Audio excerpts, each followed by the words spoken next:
Hi folks, Speedway Tag here. I want to show you, again, one of our all-time favorite games. One of the first ones we actually got as we really started moving with our board game hobby.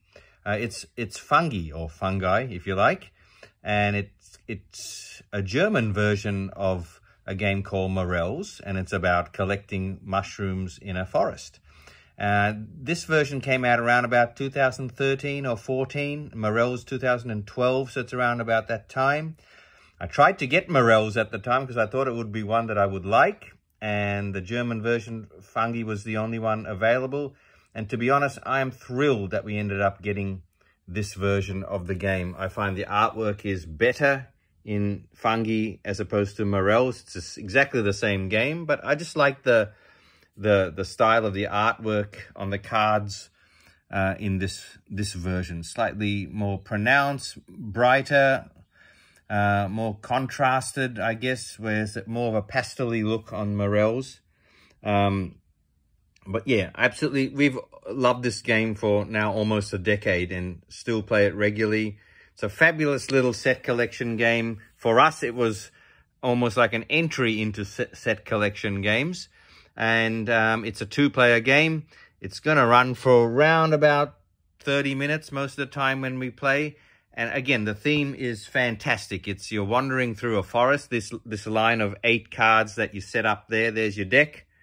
And you line up 8 cards to set up. And that's and you've got the card with the feet, the shoes right at the start, which meaning this is where you are in the forest. You've got access to these 2 cards in the forest. So you're walking through this forest, and this forest decays as you spend time in it, which is beautifully thematic.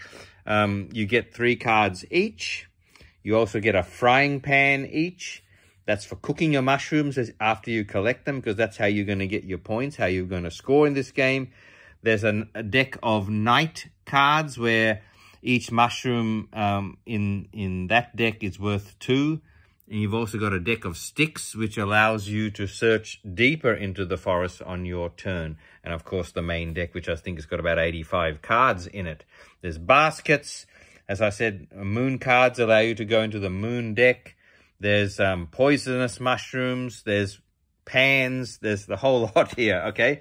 Lovely little reference cards here and a whopping great big rule book, which is folded within an inch of its life.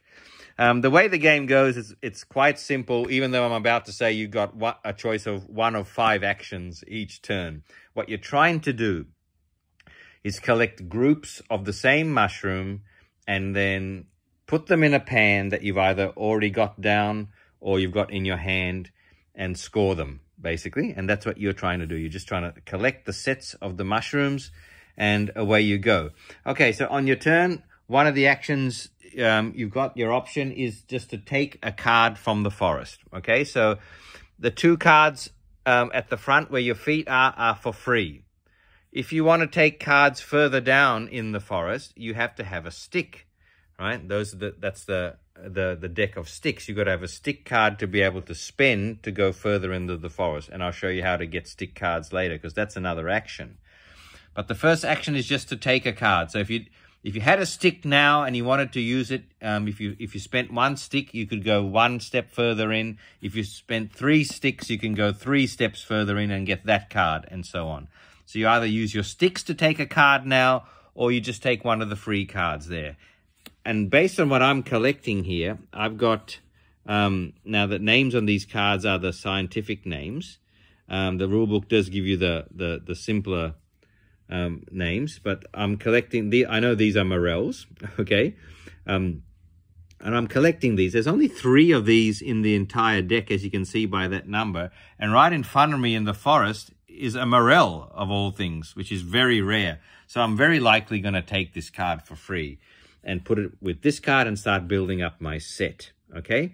Everyone starts with a frying pan already down, remember, but you can get more frying pans in the forest because there's just heaps of frying pans lying around in the forest, okay? Hand limit is 8 cards, but if you do manage to take a basket card, you can increase your hand limit by 2. Okay, so I am going to, for my turn, I am going to take this card, but that's one action just by taking a card.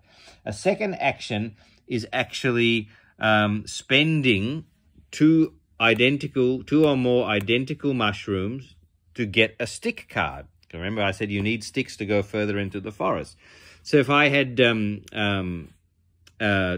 two of these mushrooms, for example, each one, if I hand them in, each card is going to get me 2 sticks, as you can see by the number there.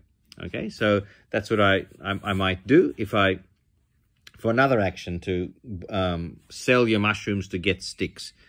And you want sticks, believe me, when the going gets hard and you're competing, the two of you, for what's on offer here in the forest, you really want to jump ahead of your opponent further down the forest and get something before he or she gets it. All right, so you can take a card, you can sell sticks. A third thing that you can do is cook mushrooms, because that's how you get points. Whenever you get 3 or more of the same mushroom, you put them down on a pan, or you put them down with a pan, and they will stay there. You can't add to that group later. So if you want to cook 3, 4, 5, or 6 of the same, you want to push your luck and collect that many, because there's no guarantee you're going to get them all from there, or your opponent might take them. But yeah, that's your third action, to cook the mushrooms. Put down 3 or more on a pan or with a pan. And as you can see at the top there, underneath the pan, that's how many points you get for each mushroom that's in that pan. Okay, the Morels are the most expensive when it comes to points. They're not expensive, they yield the most points. 6 for each one, which is why it's a no-brainer. I'm going to be taking that card on my turn. Okay, so you can take a card, you can sell sticks, you can cook mushrooms. One other thing I should tell you about cooking mushrooms is if you cook 4 or more and you manage to have this butter card, which might come out in the forest at some stage, you can add the butter to the mushrooms into the pan and get an extra 3 points. If you cook 5 or more and you manage to get hold of a cider card, you can get another 5 points if you put the cider in with your group of mushrooms. As I said, basket cards will come up in the forest to increase your hand limit. Moon cards will come up. There's already one there at the moment, and that allows you to dig into the night deck, which has got the same mushrooms, but they're worth 2 each. So yeah, which is one card is worth 2 mushrooms. It really helps you with your managing your hand limit, and you can get your sets a lot quicker. And of course, the dreaded poison fly agaric, I think it's called fly agaric. Okay, but that's the scientific word. If you are forced to take this at any stage, you have to reduce your hand down to 4, and for a couple of turns. So when you're forced to take this, or if you can force your opponent to take this, it's serious business. Sometimes though, you want it because you want to clear your hand out. So the strategy might be to take the killer. Okay.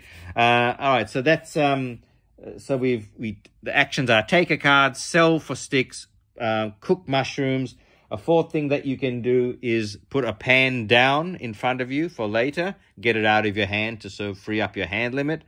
And the fifth thing that you can do is actually to take the decay pile. Now, that I'm going to show you that in a minute after I play this turn. There's no decay pile at the moment, but at the end of each turn, a card goes into the decay. And so, and when there's 4 in there, it gets discarded. So before it gets to 4, as an action, you can actually take all the cards in the decay, which is really cool, as long as your hand limit can allow for it, which is why the baskets are important, because they increase your hand limit. So this is how my turn's going to go. I'm going to take the take a card option. I'm going to take that Morel, put it with my little pile there. I'm set collecting those. Okay, the furthest card goes into the decay pile. Everything else moves up. Okay, down here. So now, as you can see, these 2 cards are available for free. Okay, we move everything along in the forest. It captures that that feel of walking through the forest. It's really, really good. We need 8 cards in the forest at all time. Okay, so what have we got? I took 1 went into the decay, so I need to add 2 to the bottom of the line here. Okay, so take another one, put another mushroom there. And 1, 2, 3, 4, 5, 6, 7, 8. Okay, so now, that's a nice little pair of the same mushroom there. Okay, so the next person's turn, and this is what is facing them. This person, when they drew their hand of 3 to start, actually drew a basket, which goes down straight away. So their hand limit is now 10, which is really handy. they've got another a fry pan, which is really cool. And these are the mushrooms they've got so far. So they might, these are the option to them. They haven't got any sticks to go further down here, so they might start collecting. I wonder if they had any sticks. Let's say they did, okay, just for the sake of showing you how this works. Let's say they did have some sticks, and they handed in. They've handed in earlier a couple of the same mushroom. They've got a couple of stick cards. Let's say they've got 2 sticks.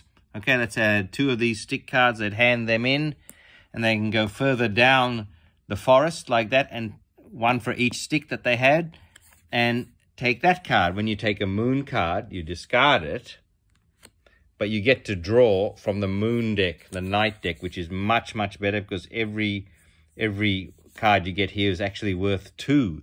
Okay, so now they've got that card in their hand. And if they get just 1 more of those, they've got a set of 3, and they can put them down and cook them. Okay, so that's what they did. As you know, the last card goes into the decay pile. Everything moves along near the feet. A new set of 2 cards are now available for free in the forest. And we add 1, 2, 3, 4, 5, 6. Add another 2 cards to the end of the forest there. Okay, well, another one of those. And another one of those. Okay, that's an interesting end of the forest happening there. Okay, then we'll be back to my turn. Let's say what am I collecting here? As you can see how this goes, okay? It takes a little while to start building up collections of mushrooms to be able to cook them, but that's what you're trying to do, okay? You're trying to get good sets here, put them in pans, cook them. More than 3 would be great if you could add that butter and that cider card to it for more points, and just keeps going like this until once the deck is run out. I think that's where the game ends. At the end of the game, when the last card of the forest has been taken. So that's why it goes for a little while, over 30 minutes, because it will take a while for that deck of 85 cards to pass through the forest. But and then you count all your flavor points at the top of these mushrooms, the ones that you have cooked. In other words, ones that you've put into sets and cooked. And person with the most points wins. Strategies in this game are very much managing your hand size. As you can see, I've already got 4 cards. I can only have another 4. And doesn't give me much wriggle room in terms of collecting sets and waiting for butter cards and waiting for another pan to put down and so on. So managing your hand limit here is critical, which is why we need baskets to expand the hand. Taking the decay pile before it gets to 4 also is a handy thing. Let's say I was collecting that kind of mushroom. I'd probably grab it, be careful of not going over my hand limit. So it's always good to keep an eye of what's in the decay pile. Keep an eye on what's coming up. Prepare yourself with some sticks so you can go further in and beat your opponent to them. But it's a racing set collection game with a magnificent theme, fabulous artwork, and you'll be surprised how engaged you get in this game. If you can get the English version, which is Morels, grab it. I think there's an expansion to that one as well, which I haven't really looked into. But Fungi is my thing when it comes to this game. I love this version, this German version of the game. And I've seen a couple of copies of it out and about. Obviously, it's out of print now, but you should be able to find this. So I hope you enjoyed that quick run through of one of my favorite games, Fungi. Okay, see you later.